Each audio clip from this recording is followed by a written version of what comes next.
mendengarkan podcast ini. Amsal 16 ayat 1 berbunyi, manusia dapat menimbang-nimbang dalam hati, tapi jawaban lidah berasal daripada Tuhan.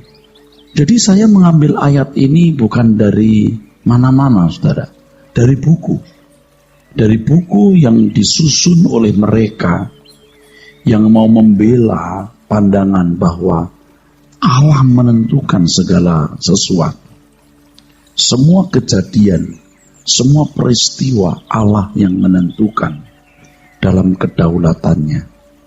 Di dalamnya termasuk orang-orang yang ditentukan untuk selamat. Nah, ayat ini tidak boleh dipahami seakan-akan pertimbangan manusia tidak ada artinya. Sebab akhirnya keputusan ditentukan oleh Tuhan. Seperti banyak orang di sekitar kita berkata, manusia boleh merencanakan, tapi Tuhan yang menentukan. Jangan bilang amin. Ini salah. Tetapi di masyarakat umum, kita sering mendengar kalimat itu. Bahwa manusia boleh memiliki rencana, tapi Allah yang menentukan. Saudara, kita tidak boleh ikut-ikutan terbawa filosofi orang yang tidak mengenal Allah yang benar ini. Manusia bukan robot yang diatur remote control dan dikendalikan oleh satu kekuatan di luar diri manusia itu. Jadi ayat yang tadi telah saya baca ini, Amsal 16 ayat 1, manusia dapat menimbang-nimbang dalam hati, tetapi jawaban lidah berasal daripada Tuhan. Mereka pahami sebagai bahwa semua keputusan atau jawaban terjadi berasal dari Tuhan. Dalam hal ini Tuhan dipandang sebagai pengambil keputusan dalam segala kejadian yang terjadi dalam hidup manusia. Dengan demikian semua kejadian telah dirancang oleh Tuhan dan dilaksanakan oleh Tuhan. Manusia menimbang-nimbang percuma. Akhirnya keputusan dari Tuhan. Ini kalau di dunia sana, dalam pergaulan, cara berpikir itu, prinsip itu, pandangan itu sangat diterima. Dan rupanya ada kelompok orang Kristen yang menerima juga pandangan itu. Dan menjadikan Amsal pasal 16 ayat 1 sebagai dasar atau landasannya. Manusia dapat menimbang-nimbang artinya bahwa manusia memiliki kemampuan untuk mempertimbangkan sesuatu. Dalam bahasa aslinya kata menimbang di sini marak, yang bisa berarti merencanakan atau menyusun. Maka dalam bahasa Inggris diterjemahkan plans, preparation. Maka dalam terjemahan bahasa Inggris ini dua dari beberapa terjemahan yang lain, saudara. Rata-rata menerjemahkan plans, preparation, preparation, begitu dalam bahasa Latin. Dalam terjemahan Vulgata, praeparare. Jadi kalau dalam bahasa Inggris diterjemahkan preparation, kalau dalam bahasa Latin, praeparare. Hal ini menunjukkan bahwa sebelum melakukan suatu tindakan, pikiran manusia sudah mempersiapkan sesuatu yang akan diwujudkan dalam tindakan tersebut. Itu manusia, saudara. Binatang tidak demikian. Ataupun punya kemampuan demikian, tapi tidak secakap manusia. Manusia dapat menimbang-nimbang. Ayat ini menunjukkan bahwa manusia memiliki kemampuan mempertimbangkan sesuatu. Jadi sebelum melakukan suatu tindakan, pikiran manusia sudah mempersiapkan sesuatu yang akan diwujudkan dalam tindakan tersebut. Saya minta semua kita teduh ya. Kita tidak bermaksud melukai orang atau menyerang atau dengan membabi buta, ya, memberikan pandangan. Coba teduh dulu, jangan a priori, ya, jangan prejudis. Ya. Coba tenang, saudara, biar mengerti. Kemampuan manusia membuat pertimbangan artinya kemampuan membuat rencana atau program atau penyusunan atas apa yang hendak dilakukan. Itu manusia. Binatang tidak punya kemampuan ini. Kalaupun memiliki, pasti tidak secakap manusia. Sebagaimana Allah membuat rencana, demikian pula manusia yang adalah gambar Allah. Dalam Alkitab kita menemukan banyak tindakan Tuhan yang didahului dengan rencana. Hal ini menunjukkan bahwa Allah memiliki pikiran yang digunakan untuk mempertimbangkan sesuatu sebelum Allah melangkah. Dan manusia pun memiliki kemampuan ini. Itulah sebabnya Tuhan memberikan pikiran kepada manusia supaya manusia bertindak seperti yang Allah bisa lakukan. Jadi sebelum Allah bertindak pun Allah mempunyai rencana-rencana atau rancangan-rancangan, saudara. Rupanya manusia juga memiliki kemampuan untuk itu. Nah, adapun kata hati dalam Amsal pasal 16 ayat 1, lab, ini memiliki beberapa pengertian. Inner man, mind, will, heart, understanding, thinking. Jadi kata hati ini juga bisa berarti pikiran, saudara. Kalau yang ini memang sudah tahu jauh-jauh hari ya.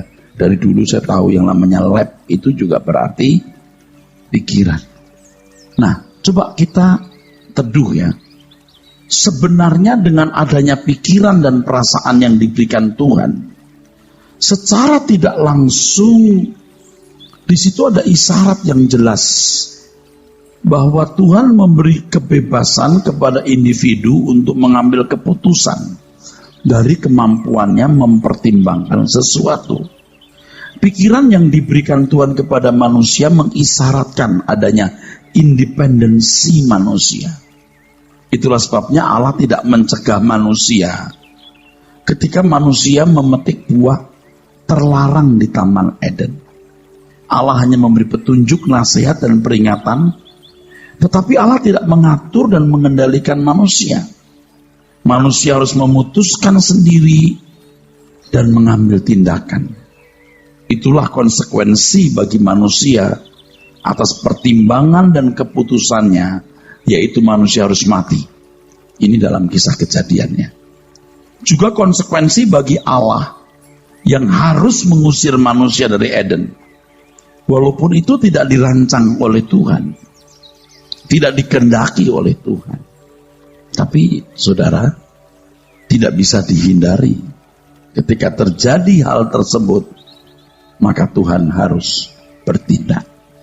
Jadi dengan adanya pikiran manusia, itu secara implisit sudah diisyaratkan bahwa manusia itu punya independensi, punya kedaulatannya, di mana ia bisa menentukan takdirnya, karenanya diberi pikiran.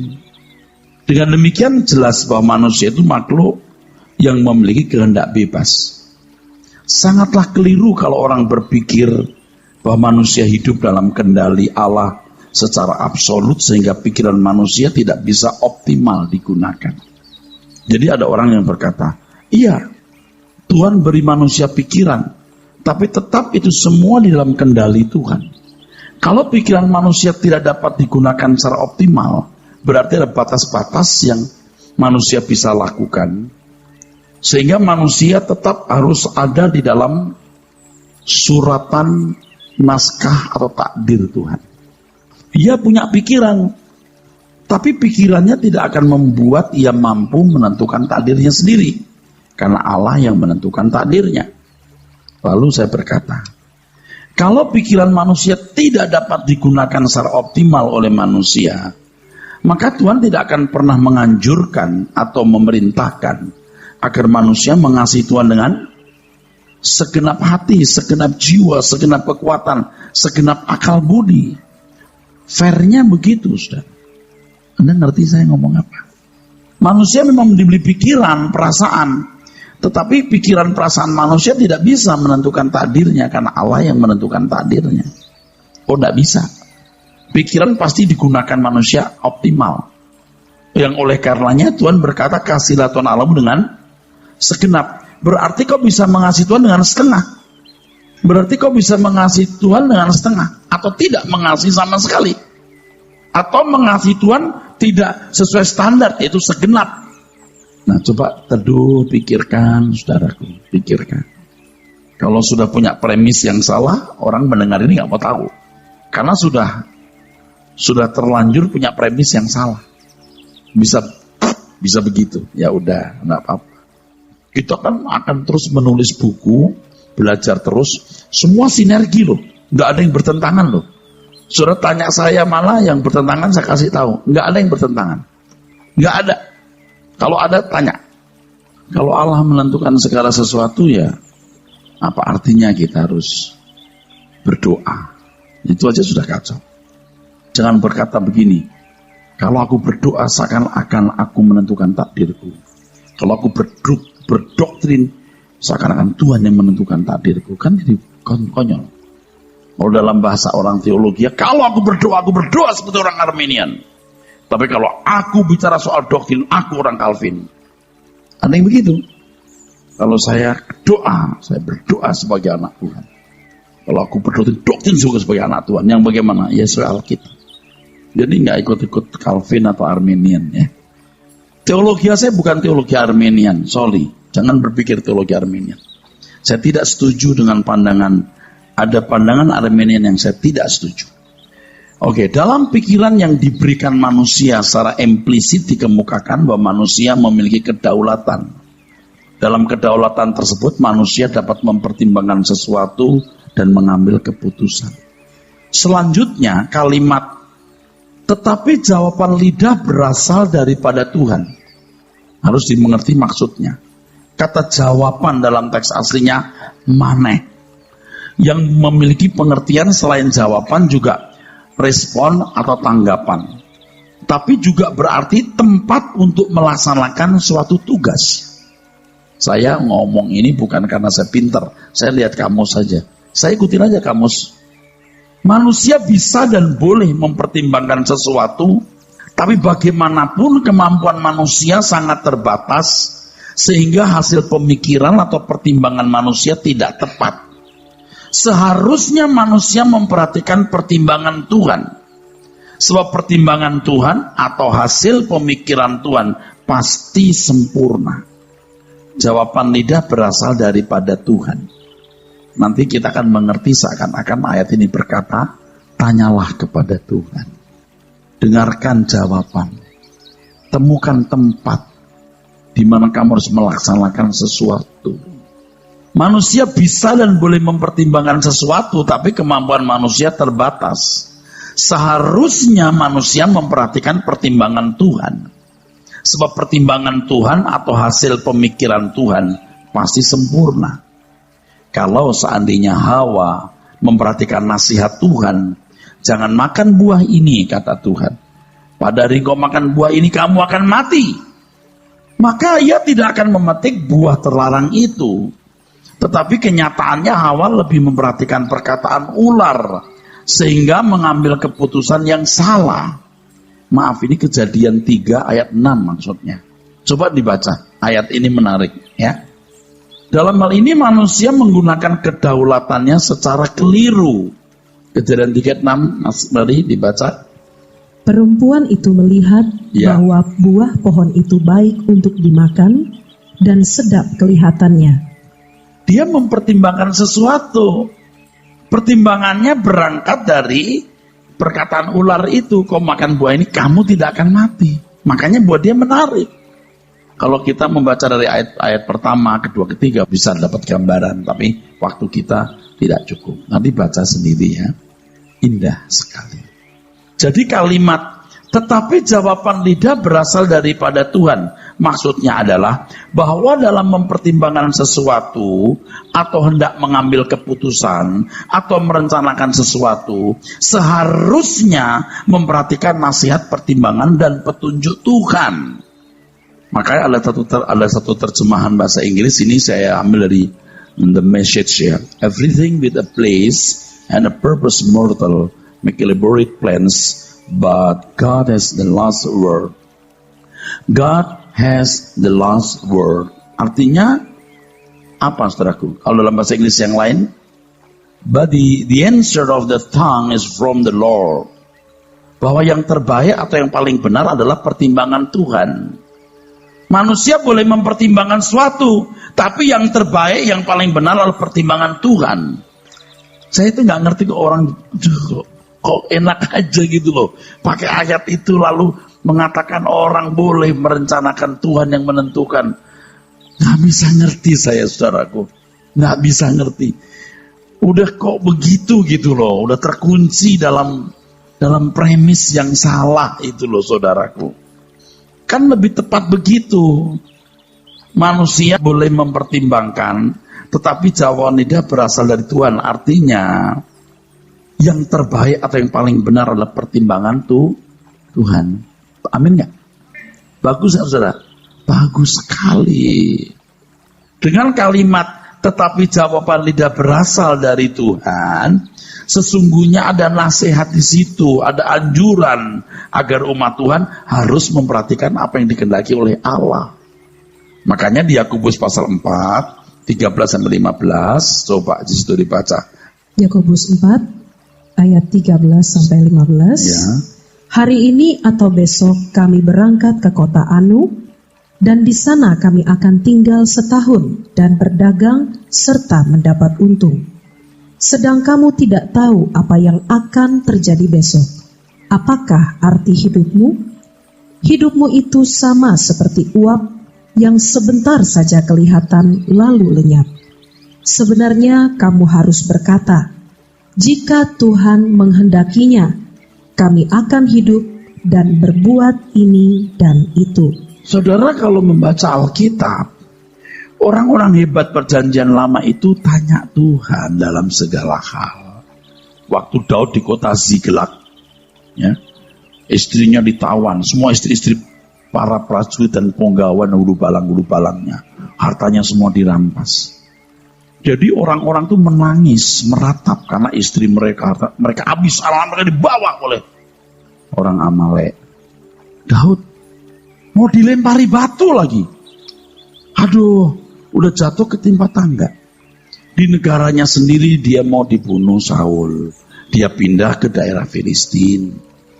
Di daerah Filistin dia harus mengabdi ke raja Filistin dong. Filistin yang dulu itu Goliat pernah dijatuhkan itu. Waktu maju berperang di tengah jalan, raja-raja Filistin bermufakat. Dia Daud, jangan-jangan diam-diam nyerang dari belakang lagi. Suruh pulang aja. Daud suruh pulang ke kampung yang satu wilayah yang diberikan oleh raja-raja Filistin. Sampai di sana habis anak istri hartanya. Lalu mereka mau melempari Daud dengan batu. Ini sudah habis Daud. Apa yang akan Daud? Daud bertanya kepada Tuhan, apa yang harus kulakukan? Padahal kan kejar, kan begitu. Udah tinggal ngejar.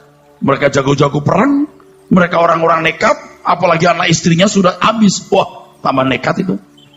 Tapi Daud bertanya, apa yang harus kulakukan? Goblok gak? Cerdas dia, bukan goblok. Maksudnya itu loh. Manusia bertimbang, tetapi jawaban lidah berasal daripada Tuhan. Artinya, kamu dengar dia berbicara. Pasti pertimbangannya lebih baik. Bukan Allah kemudian yang akan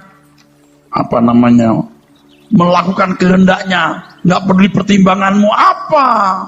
Kok jadi bodoh? Gak ngerti saya. Tapi saya gak tahu ya, apakah tulisan ini akan dibaca oleh orang-orang itu nanti. Dibaca pun pasti mereka pikir saya nyerang mereka. Saya tidak nyerang loh. Saya tidak bermaksud membela diri saya. Saya mau mengajarkan firman. Dari firman itu ada implikasinya untuk saudara. Mari kita lanjutkan implikasinya apa. Nasihat Yakobus ini mengarahkan kita agar dalam semua yang hendak kita kerjakan, apa yang kita rencanakan harus melibatkan Tuhan. Dan kita harus bersedia menurutinya, sebab Tuhan tidak memaksakan kehendaknya kepada kita. Kalau kita berkeras dengan rencana kita, Allah tidak memaksa untuk membatalkan. Seperti Kain, hatinya panas, dia mau celakai adiknya. Tuhan cegah. Tapi ketika Kain berkeras, silakan. Nah, di Alkitab kan kita banyak contoh begitu. Tuhan ingatkan, dia masih nekat. biarin. Nanti kita akan membahas di ayat berikutnya, bagus sekali. Ya, nanti kita di bawah. Kebenaran yang dijelaskan di atas diteguhkan oleh Amsal 16:9, ini yang meneguhkan. Hati manusia memikir-mikirkan jalannya, tapi Tuhanlah yang menentukan arah langkahnya. Nah, kata hati dalam ayat ini lab juga, yang menunjuk pikiran yang dapat mempertimbangkan sesuatu.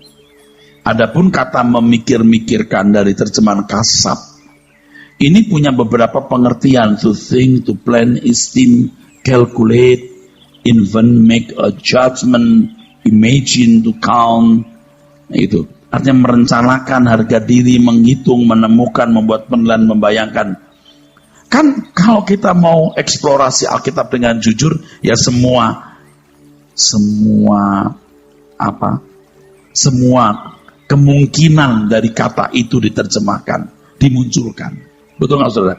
Kita fair, bukan 2-3 yang kita cocok, yang lain kita buang. Oh enggak, ini pengertian etimologi harus jujur.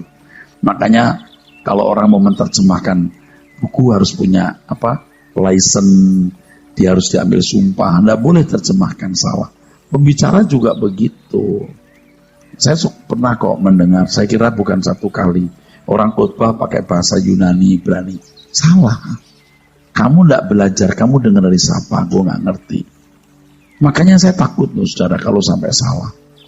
Saya sampai hari ini pun belajar bahasa Ibrani, masih belajar nulisnya gitu, supaya saya juga nggak ngaco gitu saudara.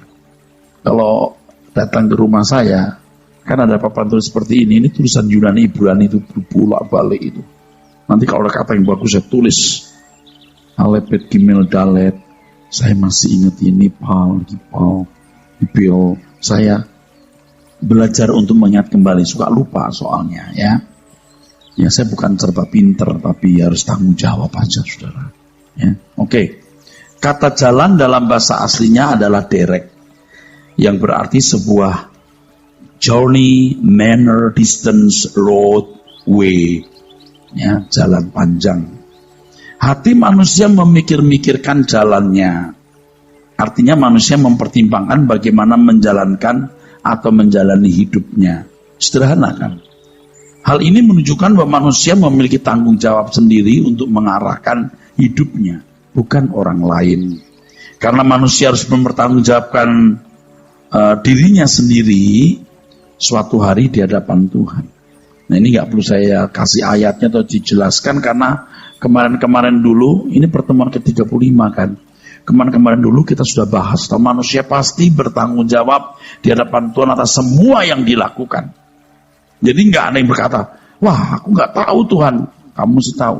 Wah bukan aku Tuhan, aku nggak tahu kenapa aku lakukan itu. Kok bisa? Iya soal yang nge-remote kontrol saya. Nggak bisa. Nggak bisa. Itu logikanya udah jelas kok. Logikanya udah jelas. Udah begitu jelas. Mau salah, mau kurang apa. Untuk ini manusia hidup dalam petunjuk atau tuntunan Tuhan. Hal ini dikalimatkan di Amsal 16 ayat 9. Tetapi Tuhanlah yang menentukan arah langkahnya. Ini memang punya dua pengertian sebenarnya. Pengertian yang pertama seperti yang di atas, bahwa Tuhan tahu arah yang tepat. Tapi yang kedua ini, kata menentukan dalam teks aslinya kun. Kata ini memiliki beberapa pengertian, antara lain to be formed, to be stable, be established. Artinya membuat kokoh, membuat stabil, membangun. You mau ngomong apa? Terjemahannya begitu. Kata arah langkah terjemahan dari saat atau langkah cara berjalan. Tuhan yang menentukan arahnya, bukan berarti Tuhan yang mengendalikannya sehingga manusia kehilangan independensinya. Seperti yang dijelaskan di atas bahwa manusia harus melibatkan Tuhan dalam segala rencana dan tindakannya. Sebab pertimbangan Tuhan adalah pertimbangan yang sempurna. Dalam Alkitab ya kita menemukan orang-orang yang mau tunduk kepada tuntunan Tuhan, tapi sebaliknya orang-orang yang tidak mau tunduk. Pengertian yang kedua, kalimat Tuhan menentukan arah langkahnya juga berarti Tuhan membuat keputusannya menjadi kokoh. keputusannya menjadi stabil. Ini berarti Tuhan dalam kedaulatannya memberikan kebebasan kepada manusia untuk mengambil keputusan. Dan Tuhan tidak mencegahnya, membuat stabil, membuat kokoh. Ketika Tuhan berkata, Kain, kamu jangan bunuh adikmu. Tapi Kain mau membunuh, dibuat kokoh itu. Firaun, Tuhan bilang, ia tidak akan melepaskan kamu. Dibuat kokoh sama Tuhan, dikeraskan dia. Tapi dasarnya bukan karena Tuhan mau mengeraskan. Dasarnya karena dia mengambil keputusan itu. Amin, saudara. Ini kalau kita belajar soal Firaun dikeraskan hatinya, wah asik banget, saudaraku. Bicara lagi soal Allah tidak pernah gagal, wah asik banget. Ini kejawab semua. Nggak ada yang berbenturan, bro. Nggak ada yang berbenturan. Amazing ini. Bukan karena saya yang tulis. Alkitab itu amazing. Itu nanti akan jadi buku itu. Saya sih ini mesti diterjemahkan dalam bahasa Inggris. Mesti ini. Supaya dunia tahu. Banyak gereja salah. Tuh nyala-nyalain gereja. Loh, kalau emang salah ya salah. Hal ini sebenarnya membawa manusia kepada situasi yang sangat beresiko. Sebab manusia harus menentukan takdirnya. Tuhan menasehati dan memberi peringatan. Tetapi kalau manusia tetap berkeras dengan keputusannya, Tuhan akan membiarkan. Membiarkan di sini artinya membuat kokoh, stabil, tidak ada yang bisa menghalanginya. Itu maksudnya. Jadi punya dua kemungkinan ya ayat tadi, bahwa manusia boleh memikir-mikirkan, tapi arah itu mesti Tuhan yang menunjukkan. Yang kedua, Tuhan membuat stabil arahnya, kokoh. Pak, Bu, arti kata itu begitu kuning.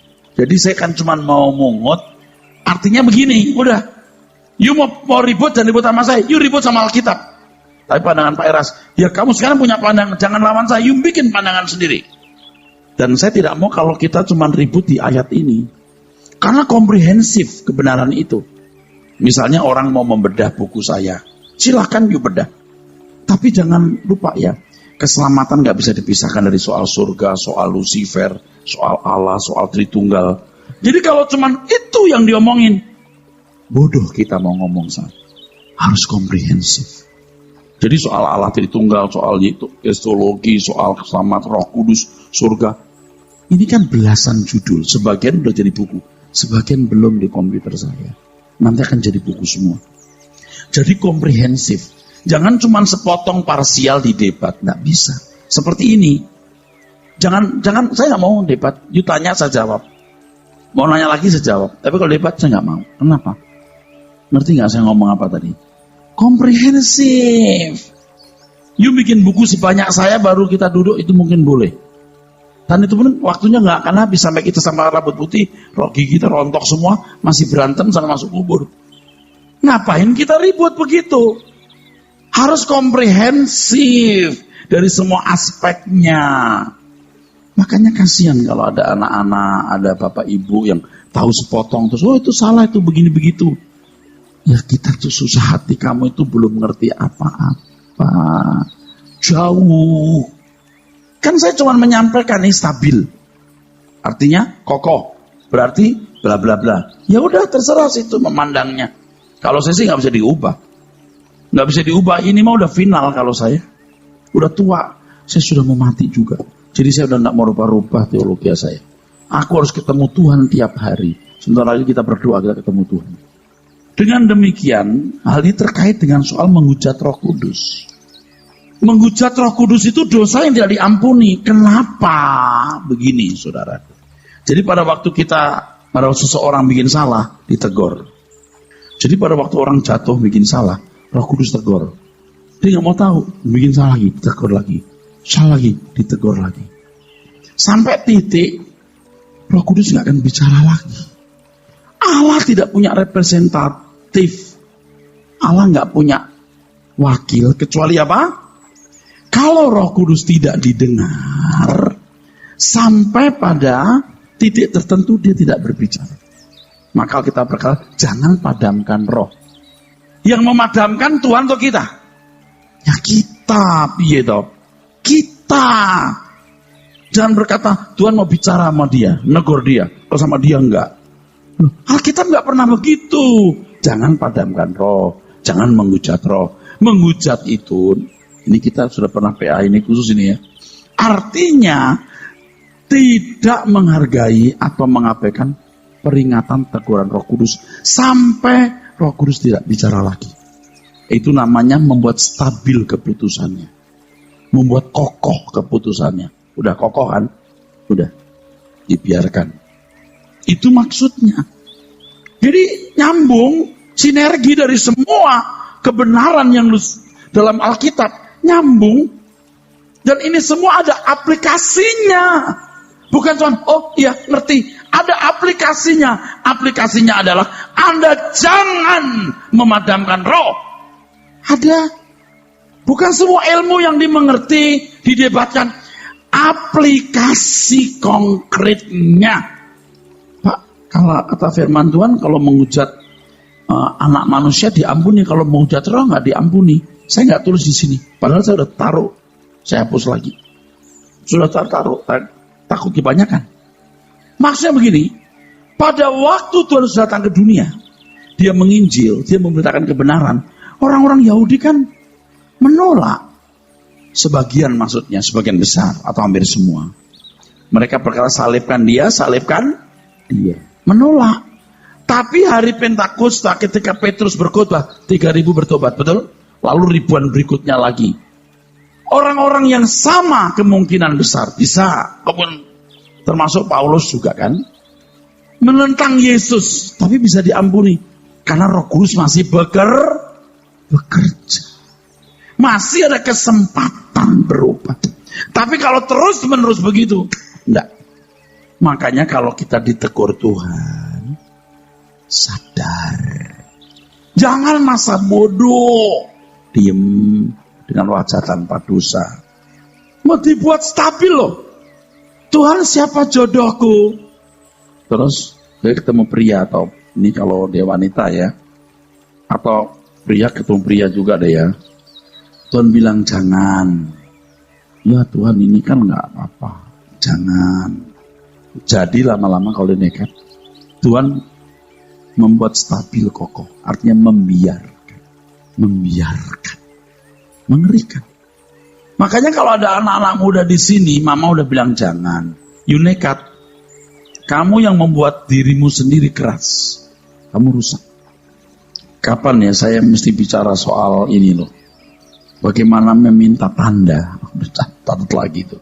Bagaimana meminta tanda Tuhan. Tuhan, siapa jodohku? Terus ketemu dia waktu di pasar. Ketemu lagi di supermarket. Ketemu lagi di pesta. Oh pasti dia. Tuh. Itu gak bisa buat tanda. Kamu dengar Tuhan bicara. Terus orang suka ini membela diri dengan mengatakan, bisa ketemu di sini. Lalu aku berdoa, Tuhan kalau memang bukan jodohku jangan ditemukan. Kau bikin tanda sendiri. Sampai kamu gak mendengar suara Roh Tuhan. Roh Kudus itu satu-satunya wakil Tuhan yang ada dalam diri manusia.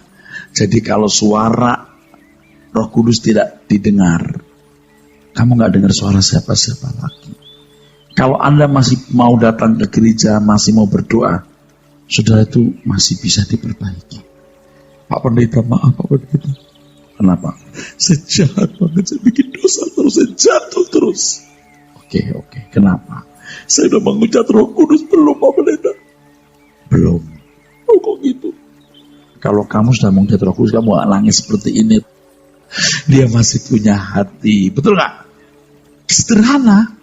Saya kan ngomong terus soal ini sampai Anda tahu maksudnya.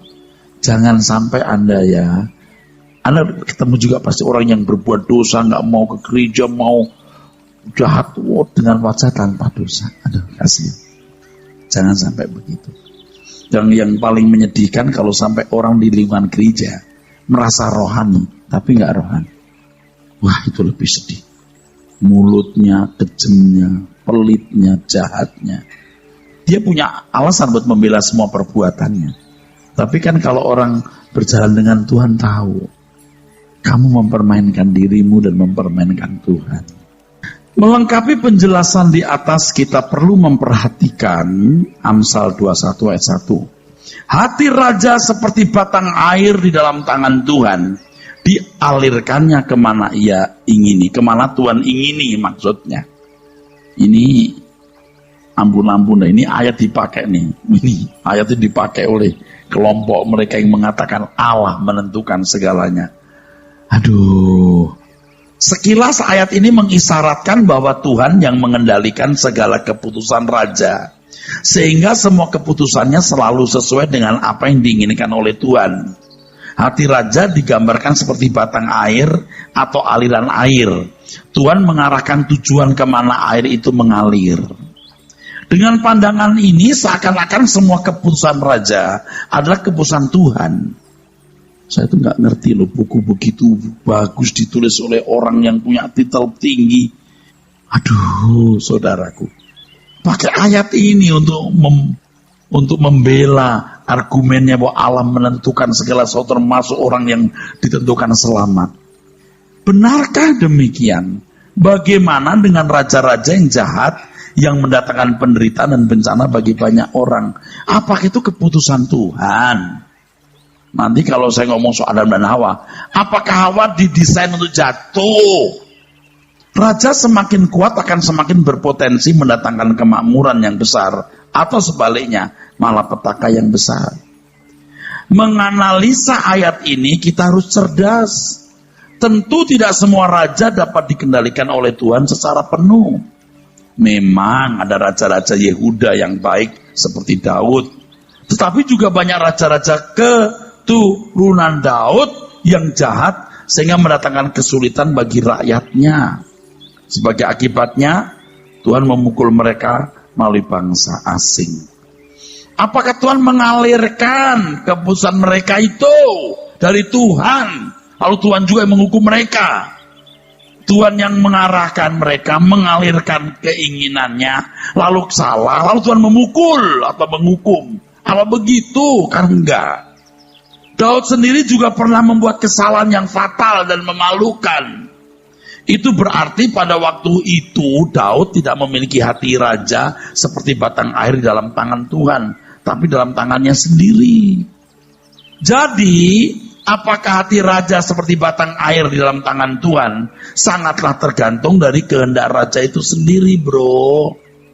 Memang Amsal ini juga memiliki maksud seperti sebuah nyanyian untuk menghargai raja yang memerintah, mengelu-elukan raja yang memerintah. Tapi bukan ditujukan kepada semua raja. Hati raja seperti batang air di dalam tangan Tuhan, dialirkannya kemana Tuhan ingini. Kan Tuhan seperti mengontrol semua keputusan raja, sehingga diarahkan kemana Tuhan ingini. Raja yang mana dulu? Kalau itu suatu buah nyanyian untuk mengelulukan raja yang baik, yang ideal, bisa. Tapi tidak semua raja begitu. Hal ini sama dengan pernyataan Paulus bahwa pemerintah berasal dari Allah. Kita harus tunduk kepada pemerintah.